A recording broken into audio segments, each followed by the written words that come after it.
Mga Kawikaan Kabanata 14. Ang matalinong babae ay nagtatatag ng kanyang bahay.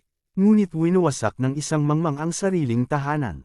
Ang gumagalang at sumusunod kay Yahweh ay lumalakad sa katwiran.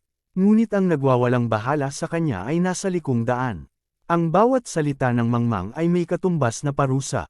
Kaya ang matalino'y nag-iingat sa mga salita niya.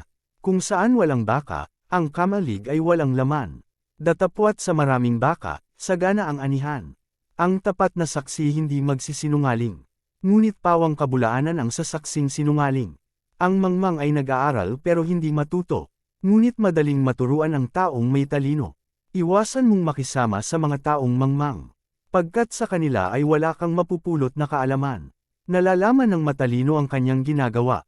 Ngunit ang mangmang ay inaakay ng mali niyang unawa. Kinukot siya ng mga hanggal ang handog na pambayad sa kasalanan. Ngunit nalalasap ng matuwid ang mabuting kalooban. Walang nakikihati sa kabiguan ng tao. Gayon din naman sa ligayang nadarama nito. Ang bahay ng masama ay sadyang mawawasak. Ngunit ang tolda ng matuwid ay hindi babagsak. May daang matuwid sa tingin ng tao. Ngunit kamatayan ang dulo nito. Sa gitna ng ligaya maaaring dumating ang kalungkutan. Ngunit ang kaligayahay maaaring magwakas sa panambitan. Pagbabayaran ng tao ang liko niyang pamumuhay. Ngunit ang gawa ng matuwid ay gagantimpalaan. Pinaniniwalaan ng mangmang ang lahat niyang mapakinggan. Ngunit sinisiyasat ng may unawa ang kanyang pupuntahan. Ang taong may unawa ay lumalayo sa kasamaan. Ngunit ang mangmang ay napapahamak dahil sa kapabayaan. Ang taong mainit ang ulo ay nakagagawa ng di marapat. Ngunit ang mahinahon ay lagi nang nag-iingat. Ang taong hanggal ay nag-aani ng kamangmangan. Ngunit ang matalino'y nagkakamit ng karunungan. Ang makasalanan ay gumagalang sa mabuting tao. At makikiusap na siya'y tulungan nito. Ang taong mahirap kadalas ay tinatalikuran. Ngunit ang mayaman ay maraming kaibigan. Ang humahamak sa kapwa ay gumagawa ng masama. Ngunit ang matulungin, ligaya ang tinatamasa. Ang gumagawa ng masama ay mapapahamak.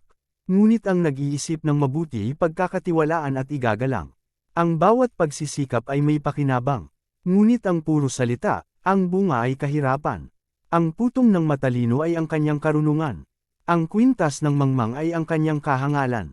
Ang tapat na saksi ay nagel iligtas ng buhay. Ngunit ang salita ng sinungaling ay pawang kataksilan. Ang paggalang at pagsunod kay Yahweh, dulot ay kapayapaan. May hatid na katatagan sa buong sambahayan. Ang paggalang at pagsunod kay Yahweh ay bukal ng buhay. At ang taong mayroon nito'y malayo sa bitag ng kamatayan. Ang karangalan ng hari ay nasa dami ng nasasakupan.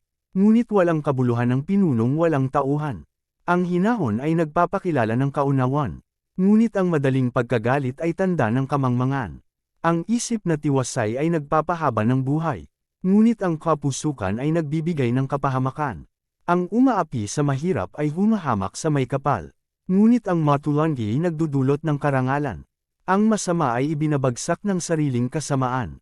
Ngunit ang kanlungan ng matuwid ay ang kanyang kabutihan. Sa isip ng may unawa ang nananahan ay karunungan. Ngunit ang mangmang ay walang kaalaman. Ang katwiran ay nagpapadakila sa isang bayan. Ngunit ang kasalanan naman ay nagdudulot ng kahihiyan. Sa matalinong alipin, ang amo ay nalulugod. Ngunit sa utosang walang isip siya ay napupuot.